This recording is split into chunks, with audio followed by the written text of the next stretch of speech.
Hey, Jeff Murphy, Murphy Generations Farm. We sell grass-finished beef and heritage flour at the store Painted Barrels in Girard, and also on our website, murphygenerationsfarm.com. Trying to make another video.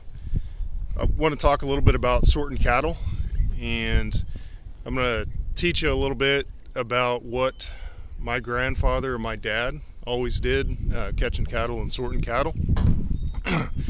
The main thing they always did, which I don't do nearly as much of, is feed them a little bit of grain. They used to feed a little bit of grain every day during the winter. I don't do that with my grass-finished beef, but once in a while it is good to give them just a little bit of grain in the pen.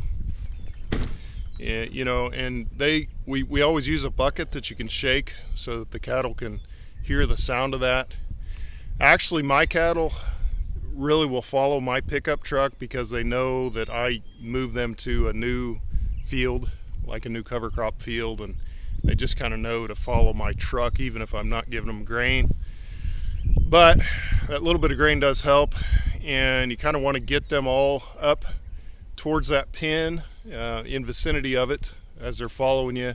Then get out, pour your grain, and hopefully they'll all go in the pen. If not, you stay pretty quiet, but drive around behind them in your truck, or you can do it on foot or ATV, and just kind of shoo the last ones in. If that doesn't work, I have really found that hot wire, polywire, really helps. If they know what polywire is, you can use a polywire that's not hot and kind of make a wing and then move that polywire, which is really neat.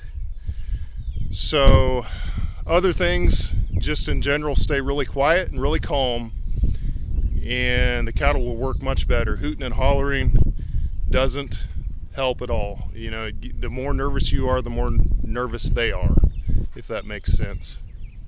And then I guess the only other thing about sorting cattle I would say is if you've got one that's got a high head, she's got her head up, which usually means they're might want to fight you or might want to run over you, cull them, get rid of them, and then you will create a herd that's calm and doesn't do things like that. Because if the cow's got a bad disposition, or the bull does, their children usually will. They learn from each other, and those genetics pass too.